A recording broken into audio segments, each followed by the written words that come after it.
Hey y'all, thank you so much for joining us. We have Simon here. Oh, I'm so excited to do with you all today. We're Yay! so excited to have you, Simon. But we are going to get to your biography shortly. Oh, wait, we're going to talk about me? You, Yay! yes. My favorite subject, me. But first we're going to talk about resurrection. No, wait, ascension. Wait, there is resurrection and there is ascension. So what's the difference? Let's dive into it. What is the difference between resurrection and ascension? All right. So, yes, resurrection, of course, I be good. Okay. Yeah. I will not spill coffee on you, I promise. Don't do it. Okay.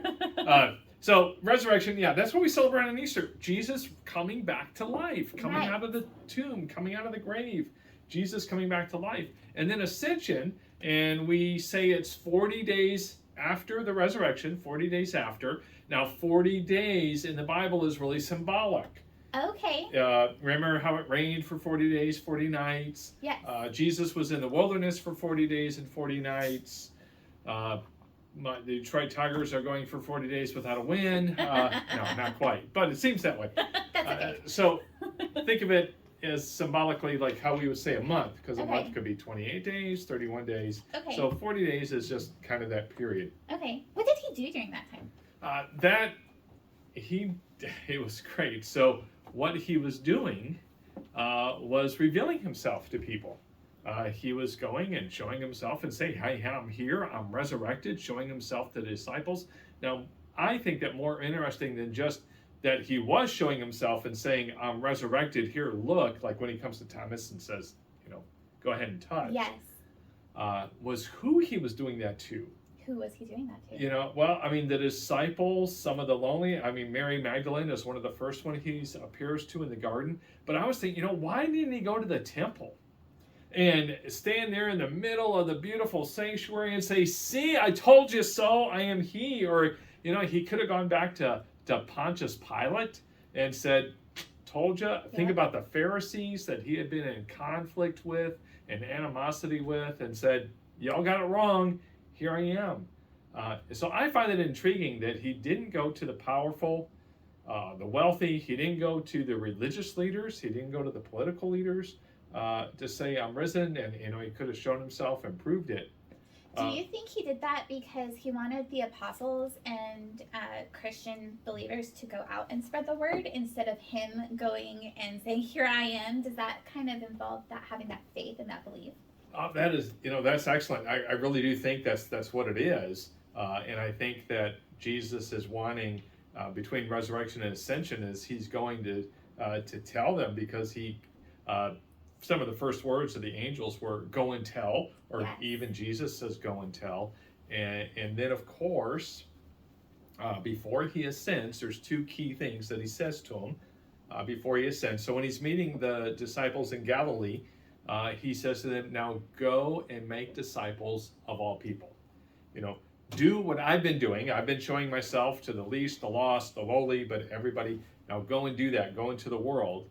And then before he ascends, we have a story in the book of Acts where he says, "You're going to go and be my witnesses in Jerusalem, Judea, Samaria, and to the ends of the earth." And so you kind of get this boundary that just keeps expanding, the range of motion to do it. So, because he wanted us to be able to share on that. And I just always love throwing this in. Let's remember that Mary Magdalene was the first one to go and tell. Yes. And she's the one that Jesus appears to, says her name again, and then she goes and tells. And Jesus is saying it's not just about who society and sometimes who in the church said should be the ones to go and tell. Everybody should go and tell. Yes.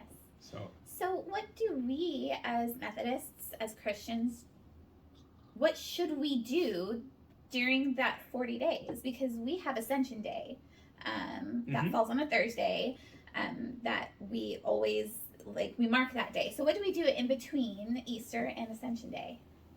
Well, I would hope that we would be doing the going and the telling. Going and the telling, sharing God's love. Yes. And I like to do it.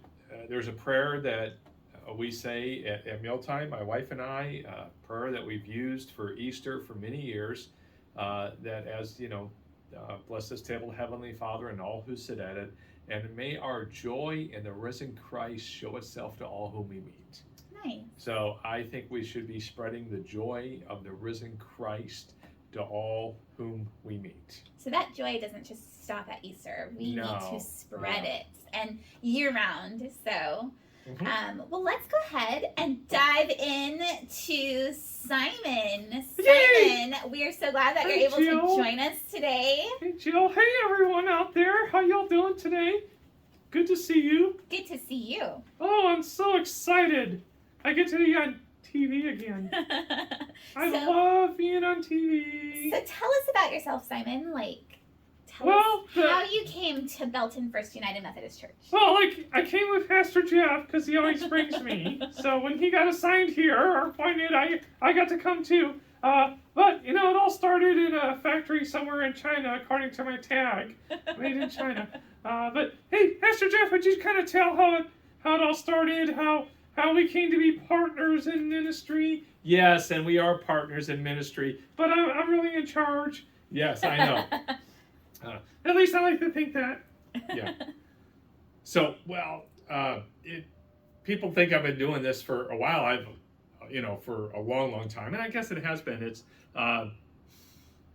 maybe about 15 years or so, I guess, we've been together. Wow, that long? You're old. I know I am. You're older than one of my kiddos. Oh, no way. Than both of my kiddos. Yeah, but they're cuter, so it's okay. Yeah. We were doing an anniversary celebration at a church I was at, First United Methodist Church in Coleman, great church, and they were doing a big anniversary celebration, and Leonard Roddy had been one of the pastors. His brother Henry, which I also knew, he was a ventriloquist. Okay. So I had him come out. I don't remember if it was a mouse or a rabbit. Forgive me. I think it was called Squeaky. It was a mouse or a rabbit. I think it was a mouse. To do children's time. We just really wanted to do this big thing. And so he did that.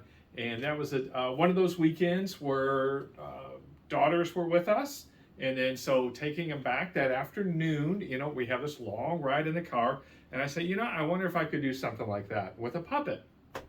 And they said, oh, Dad, maybe, it would be great, but maybe, how kids help you keep your humility, just stay humble. But so we just got talking, they got excited about it. And so I said, yeah, but let's see what voices I can do. So we were just messing around. This is how I came to be. Are you paying attention? Yeah, they're still there. So I just started doing some voices, and we came up with my voice. Here it is, right here. This is the one. This is the winner. Yeah. And so one of them, and I think it was the youngest daughter, Allie, said, well, that sounds like a monkey. So we, thank you for internet. And finding me and adopting me. Yeah, so had to come up with a name. They came up with the name in the car, the girls did, for Simon, as in Simon Says. So it's we did it S-E-Z. That's my last name, Says. S-E-Z. So, kind of like Simon Says, do this, do that.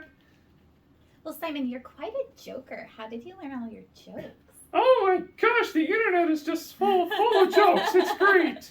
I've heard you've had some help from the congregation too. Oh yes. I get people that send me jokes and tell Pastor Jeff jokes, and we got this new thing happening. You want to tell them? Oh yeah, so one of the wonderful saints of the church gave me a little box of corny jokes. It looks like a corn cob, and I love it. So we're just gonna pick one out on Sunday now. Oh, awesome. That's excellent. And yeah, they're so good. Aren't my jokes the best? They're the best. Oh, I know. Sometimes people go, oh. We have a lot of online viewers that absolutely love them. Really? Yes. Oh my goodness gracious. Yes. That is so exciting. Oh, so I should have brought a joke today, huh? Yes. Do you have one to tell us? Not really, no. Oh, well. But, so I can think of one real quick, though. Think of one. No, go ahead. You got one? I was going to say, you can give us 2 jokes on Sunday. Oh, excellent. I'll have to think about them. So, oh, yeah. So, I know. Okay. I know. Okay. I like, because this is one of my favorites. Okay. Do you know what they call a seagull that flies over the bay? What do they call a seagull that flies over the bay? A bagel! A bagel. Well, that's what we had for breakfast today. I know, that's what made me think about it. And those little bagels. Yeah. Oh, okay. We've heard that one, haven't we? Yes. But, and so Sunday, I'm going to talk about one of my idols. You have an idol? Yeah, and I'm going to talk about him. Who is your idol? Peanut. Peanut? Yeah. I He's like so Peanut. good. He has such a good ventriloquist with him. He so does. much better than I do. I wouldn't say that, but I like Peanut. I got to see Peanut live one time. No way! Yeah, he's pretty cool. Oh my god! Yes. Oh, I am jealous. He's really cool. So, well, I have an But I'm idol more family also. friendly.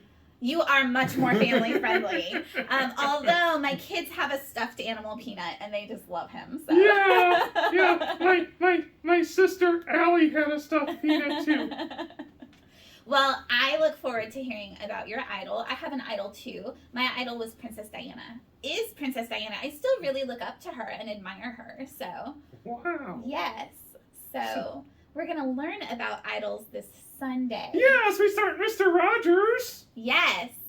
We're A looking new forward to sermon it. series? Yeah. Life in the Neighborhood. Kind of talking about the simple faith of Mr. Rogers. So we start this Sunday with the courage to be yourself. Yes. So, join us this Sunday for service at 10:45. We look forward And I'm to usually seeing on about you. 11 o'clock. Yes, and That's the Simon really looks important forward to time. seeing you.